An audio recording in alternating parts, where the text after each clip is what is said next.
friends. The Air India's Ahmedabad-London Flight 171, a Boeing 787 Dreamliner, crashed immediately after takeoff on 12th June 2025. And the data shows that the last recorded altitude of the plane was around 625 feet off the ground, and it flew just about 2 kilometers after the takeoff. See, notably, this is the first time a 787 Dreamliner had crashed, and Boeing is gathering more details to see if there are any technical faults. It seems that the investigators have recorded the black box recorder, and soon the exact reason for the crash will emerge. So in this major sad event, 241 out of 242 on board, and also a few others outside were killed. And as per reports, the last message from the cockpit was "Thrust not achieved, falling, Mayday, Mayday, Mayday." So because of this major sad event, even in the general public, much is being discussed about the factors facilitating the lift, the takeoff, and the flight of the aircraft in general. I am not an aeronautical engineer, but with little physics background that I have, and by virtue of my long association with the ADA Bangalore and the continued interactions with the scientists and the engineers of ADA, let me try to place before you the basic science behind the successful lift, the takeoff, and the flight of the aircraft. And you may pardon me if there are any minor omissions. See, how do planes take off? What is the science behind the flight? How very big, gigantic jet-powered missions manage the aircraft to overcome the Earth's pull and achieve the long flights. So the basic science behind a plane's takeoff, an aircraft's takeoff, is the combination of its design, the physics, and the human skills in managing the movements of the aircraft. And before knowing the details of takeoff, let's understand the four primary forces involved in the flight. Say number one, the weight or the gravity. So this force, it pulls the aeroplane downward to the Earth's gravitational pull. And second one is the lift. This is the upward force that allows an aircraft to leave the ground. And this is generated by the shape of the wings and the angle of attack, also by the speed of the plane. And coming to thrust, this is the forward force produced by the plane's engines. It propels the aircraft through the air. And the fourth important factor that we should know about is drag. So drag, it is the resistance which opposes the aeroplane's forward motion. It is influenced by factors like the aircraft's shape and also the density of the air. So the journey to flight, it begins as the aircraft runs along the runway. So this phase, it is not about the speed but about the precision. The pilot will ensure that all systems are okay to go, from the engines to the control surfaces.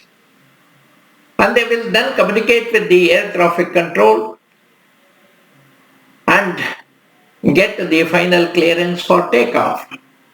And the plane's nose must also align with the center line of the runway, setting the stage for what is to come. See, increasing thrust. See, with everything checked and ready, the pilot will push the throttle forward and the jet engines will produce the initial forward thrust. So they will then gulp, swallow in massive amounts of air, mix it with fuel, ignite it, and shoot it out in the back as a powerful jet of the exhaust gases. So according to the Newton's third law of motion, for every action there is an equal and opposite reaction. So the force of the engine's shooting gases backward, it propels the aircraft forward. So as the plane accelerates down the runway, the rush of air becomes tangible, substantial. So the wings, the horizontal tail and the vertical tail, they generate a force that resists the motion. So the aircraft's wheels, that will also bounce over imperfections in the tarmac. And the pilot will be working hard in ensuring that the speed is increasing steadily. So this is not a casual acceleration, but it is a controlled, what we call the controlled burst of energy pushing the plane forward.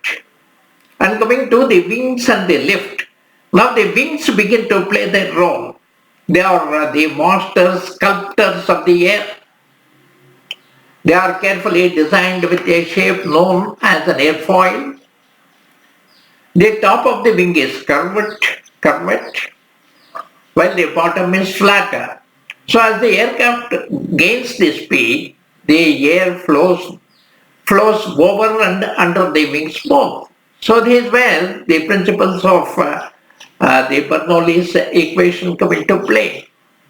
The air moving over the curved upper surface, it must travel faster to meet the air moving beneath.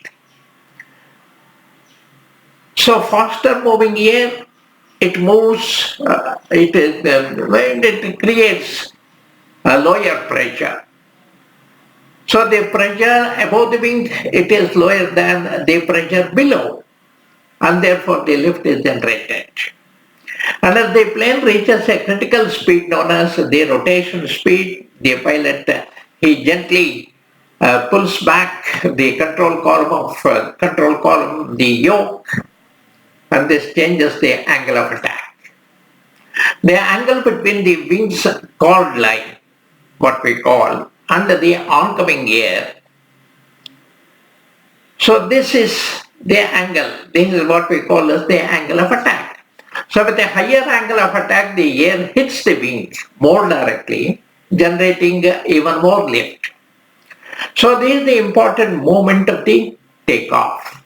The aircraft's nose starts to rise and the wheels begin to leave the ground. Now the aircraft is between the runway and the sky. So once it takes off, the transition is complete. So lift now has succeeded over weight, and the aircraft gracefully leaves the ground.